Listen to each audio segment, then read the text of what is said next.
Lalu segenap umat itu mengeluarkan suara nyaring dan bangsa itu menangis pada malam itu. Bersungut-sungutlah semua orang Israel kepada Musa dan Harun, dan segenap umat itu berkata kepada mereka, Sekiranya kami mati di tanah Mesir atau di padang gurun ini, mengapakah Tuhan membawa kami ke negeri ini? Supaya kami tewas oleh pedang, dan istri serta anak-anak kami menjadi tawanan. Bukankah lebih baik kami pulang ke Mesir? Dan mereka berkata seorang kepada yang lain, Baiklah, kita mengangkat seorang pemimpin, lalu pulang ke Mesir. Lalu sujudlah Musa dan Harun di depan mata seluruh jemaah Israel yang berkumpul di situ. Tetapi Yosua bin Nun dan Kaleb bin Yefune, yang termasuk orang-orang yang telah mengintai negeri itu, mengoyakkan pakaiannya dan berkata kepada segenap umat Israel, Negeri yang kami lalui untuk diintai itu adalah luar biasa baiknya.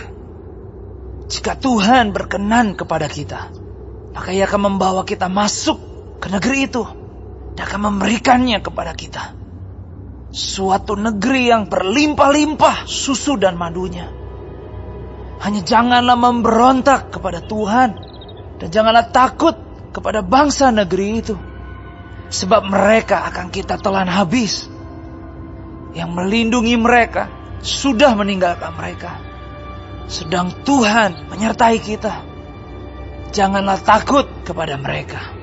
Lalu segenap umat itu mengancam hendak melontari kedua orang itu dengan batu. Tetapi tampaklah kemuliaan Tuhan di kemah pertemuan kepada semua orang Israel. Tuhan berfirman kepada Musa, Berapa lama lagi bangsa ini menista aku?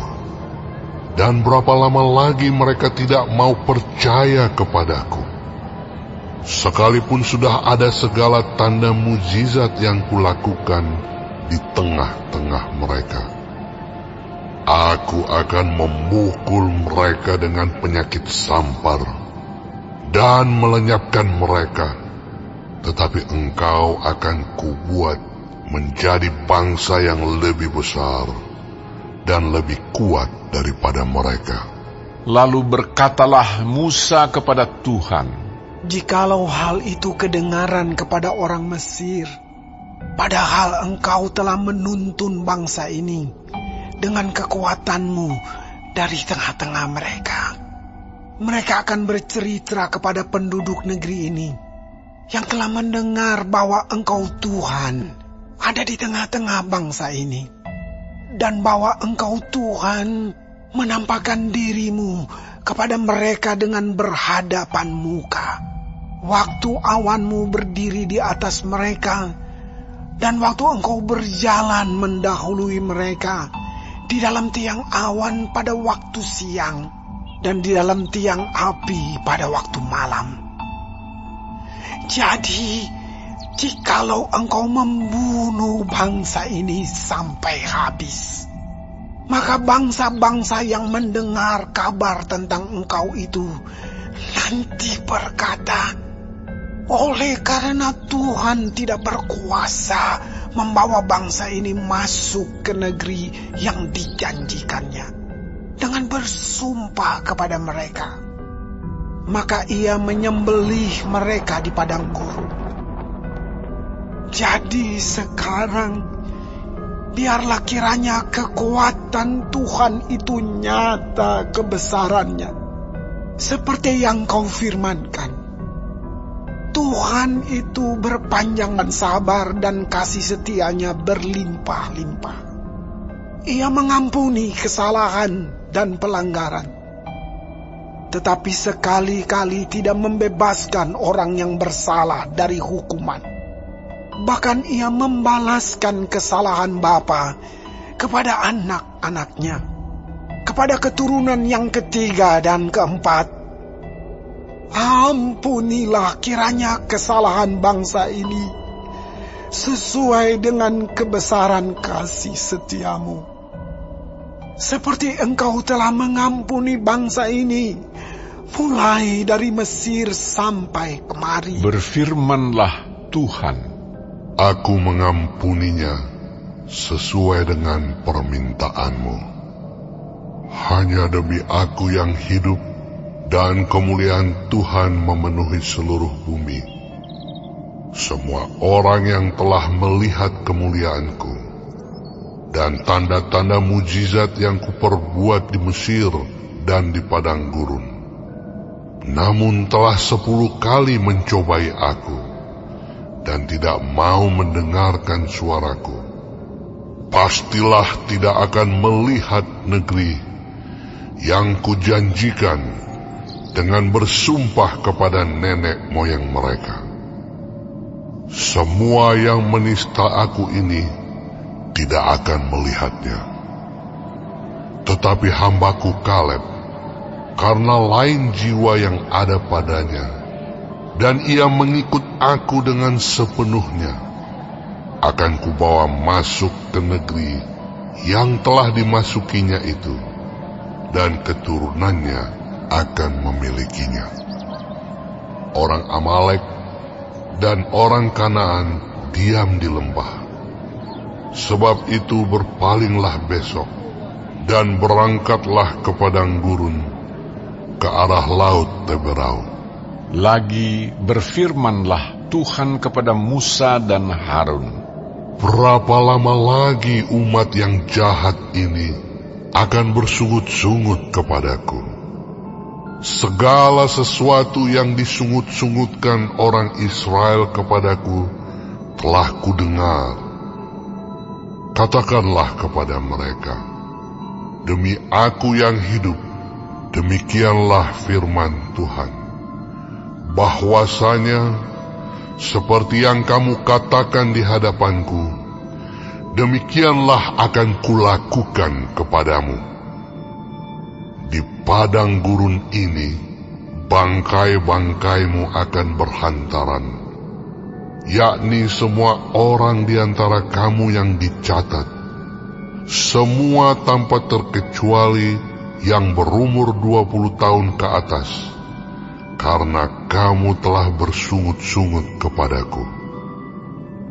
Bahwasanya kamu ini tidak akan masuk ke negeri yang dengan mengangkat sumpah telah kujanjikan akan kuberi kamu diami, kecuali Kaleb bin Yefune dan Yosua bin Nun.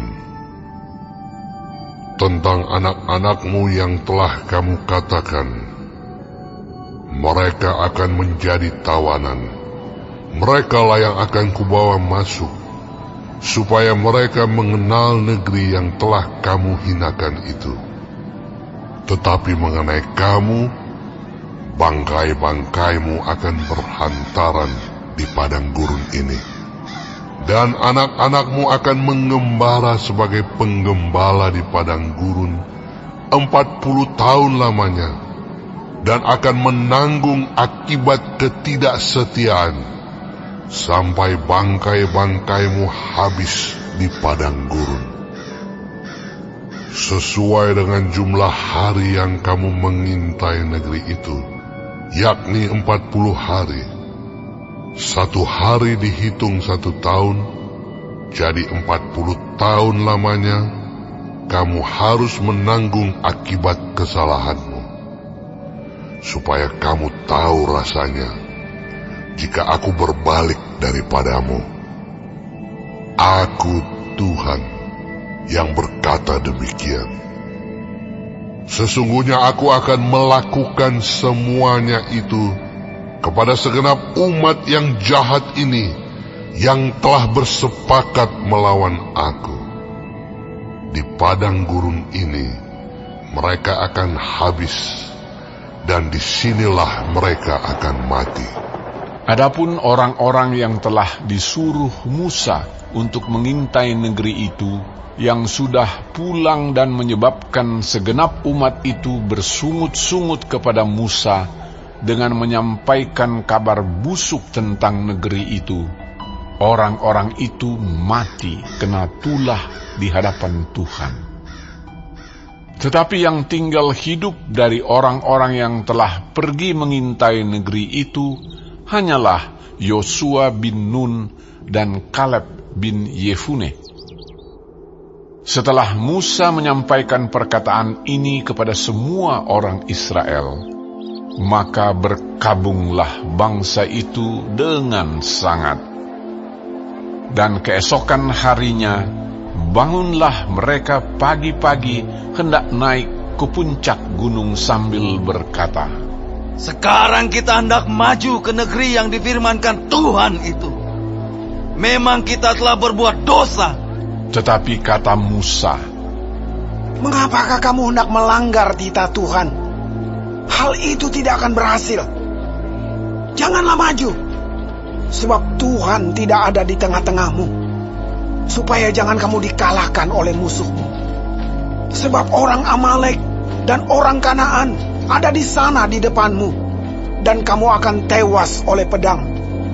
Dari sebab kamu berbalik membelakangi Tuhan, maka Tuhan tidak akan menyertai kamu. Meskipun demikian, mereka nekat naik ke puncak gunung itu, tetapi tabut perjanjian Tuhan dan Musa juga tidaklah meninggalkan tempat perkemahan. Lalu turunlah orang Amalek dan orang Kanaan yang mendiami pegunungan itu dan menyerang mereka. Kemudian orang-orang itu mencerai-beraikan mereka sampai ke Horma.